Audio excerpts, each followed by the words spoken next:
eminent, meaning everywhere present, bigger than anything we can see, but God is also individualized. So within, as above, so below, as within, so without. So God is both present within and eminent in all things. We know there is only God, there is only one. So all phenomena appearing in the natural world, including us, this body, are manifestations of the spiritual world, the world of cause, God. And everything that exists is a manifestation of divine mind. It is merely expressed by the form. The manifest universe then is the body of God. And that's from what religious science teaches. When we're in harmony with and in respectful relationship with all of nature, then we find that level of sacredness, holiness, and beauty that we could have been previously, oblivious to in relationships, in ourselves, and in nature. And that's what Carl Sagan was talking about, right? That we're longing for that connection, for us to be whole, to feel whole, connection with each other and connection with all of nature. Nature and the universe is that physical expression of the body of God. And sometimes you got to ask yourself, why would we ever treat the body of God in some of the ways that we do? Personally, from our own individual personal choices, and as Dietrich talked about last week, as a society, the agreements that we make in society. We're going to look at that a little bit today. And we're exploring our relationship with nature and this body of God. The aspect of nature, of course, includes rocks and soil, plants, water, animals, but it includes us and how we are part of nature, the fact that we're star stuff. And if we see nature as that which is, out there, I can worry about that later, or I don't have to worry about that at all. Someone else will worry about that. If we see it as out there, then we treat it no differently as when we treat others as out there, separate and different from us. But we're intimately, if we think about it, we're intimately affected by all aspects of nature, the quality of the air, the quality of the food, the quality of the earth, the quality of the water. It's all affecting us all the time. But are we consciously loving all these aspects of nature? Consciously would be the key word there. Awareness, presence, mindfulness. When we understand who and what we are, we can no longer treat ourselves, others, and the earth, the plants and animals, the oceans and rivers, the skies, the fields. We can't treat ourselves and the earth badly and inequitably. As Jesus said, whatsoever you do to the least of these, you do to me. And he was referring to himself as the whole, the one.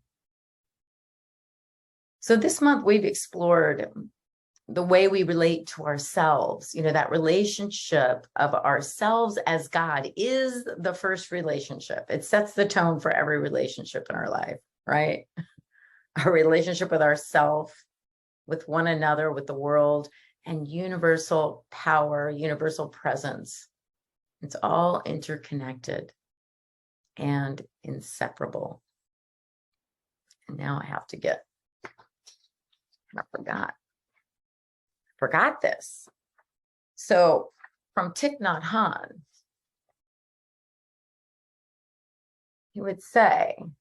he wrote, if you are a poet, then you will clearly see that there is a cloud floating in this sheet of paper. Do you see it? Without a cloud, there will be no rain. Without the rain, the trees Without a cloud, there's no parking. Without the cloud, there will be no rain. Without the rain, the trees cannot grow. And without the trees, we cannot make paper. You see the connectedness? The cloud is essential for the paper to exist.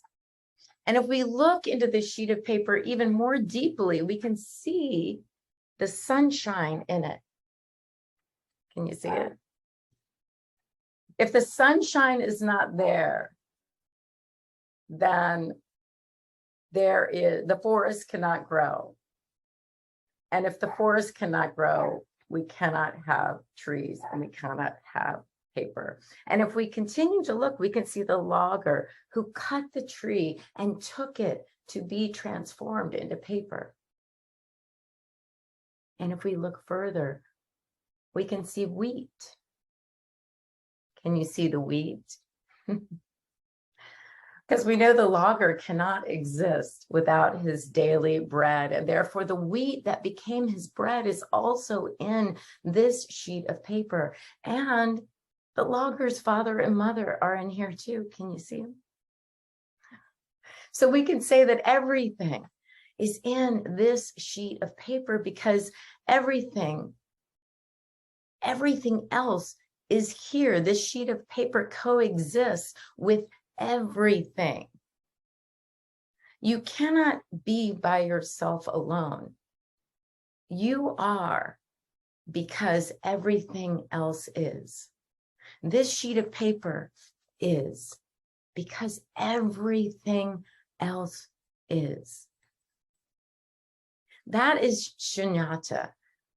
It's a Sanskrit word used in Buddhism that most often is translated as emptiness, that things are empty of individual meaning. But for me, it means the most when I relate it to interconnectedness. And it just points out that nothing exists standing apart or out of God. Everything is an expression of God. Just as the rays of the sun are not separate entities on their own, they are not sourced by their own light. They are the sun itself expressing. Sometimes we get caught up as the ray of the sun. You know, we're out here looking around and I can see this ray and that ray and they're all around me. And I think, oh, I'm me and you're you and we're separate. And I don't think enough sometimes to turn around behind me. What is sourcing me? Who am I? But when I do, I am the sun itself expressing. And I know and notice all life is. I am, we are. This is all God. All of nature, the entire seen and unseen universe is happening within and as a result of God acting upon itself. Nothing happens outside of spirit. And how we relate to nature is that direct demonstration of how we relate to God. And we talked about how we relate to others is a direct demonstration of how we relate to God, and how we relate to ourselves is a direct demonstration of how we are relating to God.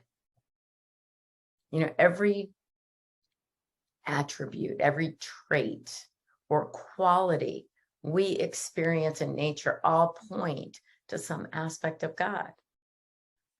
Ernest Holmes says, just how it creates, we cannot know and need not attempt to understand. For whatever this process of creation is, we know it is always an inner thought process. And we should keep this in mind, that spirit makes all things out of itself. Everything comes into being without effort.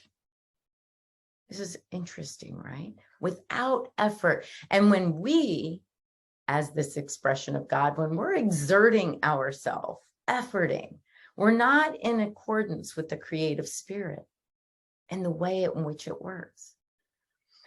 The impulse, Ernest Holmes said, the impulse of spirit is to to move must be caused by a desire to express what it feels itself to be.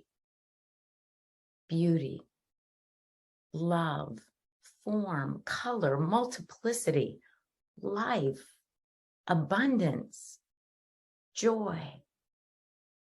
All things that we find in the manifest universe are attributes of the spirit and are caused into being through the word. In the beginning was the word.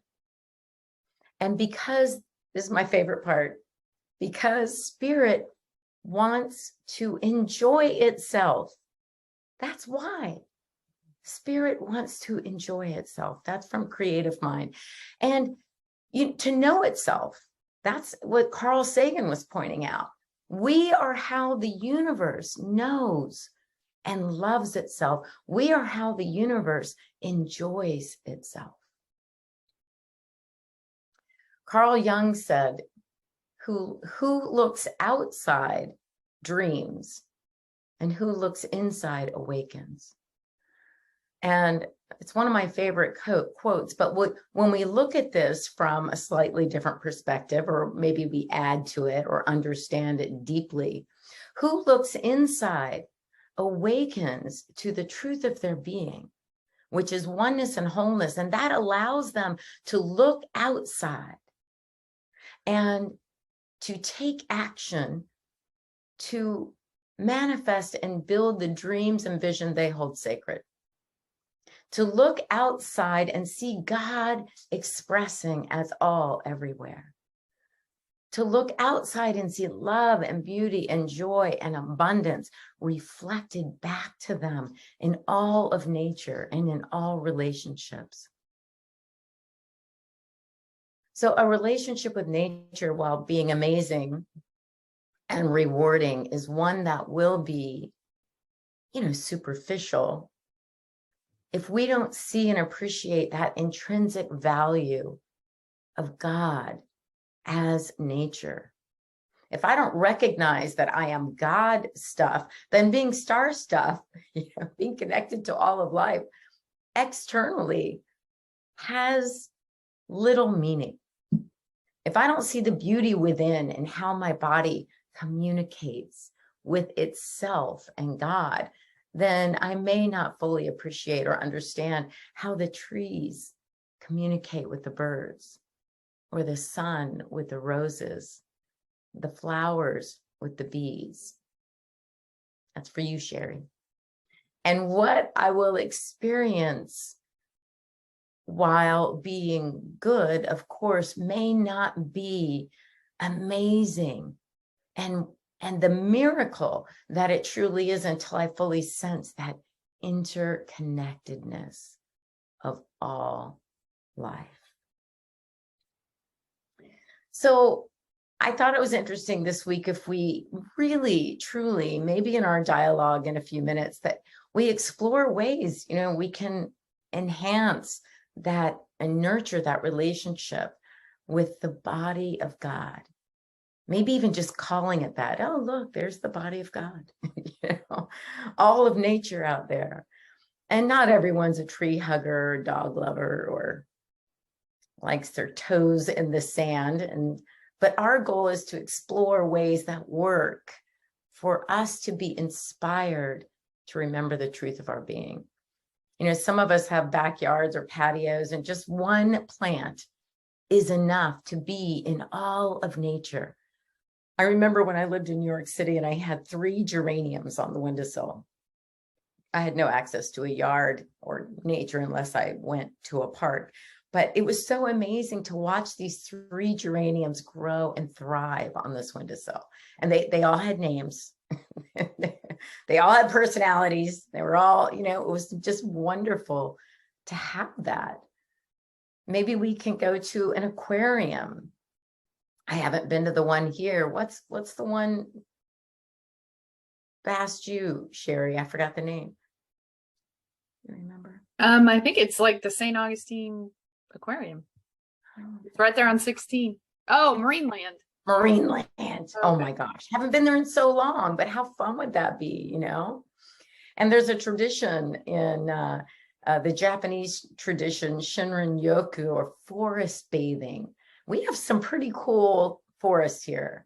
I mean, when I go to Guana and I'm in with the brush and the shrub and the pine and the palms, it's pretty amazing. And in Japan, it's a national, I don't know, people do it all the time, and it's believed to reduce stress, and it does. But maybe just laying on your porch and stargazing, you know, feeling the expansiveness of the cosmos and realizing those lights that we see as stars burned out billions of years ago. And yet we're witnessing their brilliance right now. All matter matters. All matter is the body of God.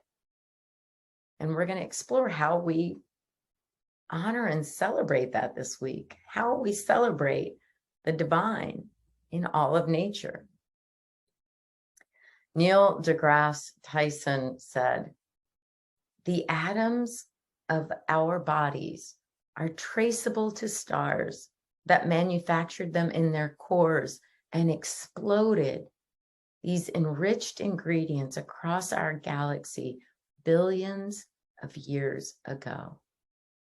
For this reason, we are biologically connected to every other living thing in the world. We are chemically connected to all molecules on Earth. And we are atomically connected to all atoms in the universe. We are not figuratively, but literally stardust.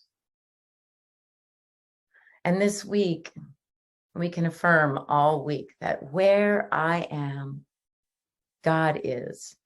Where I go, there is God. And everything I see is God expressing.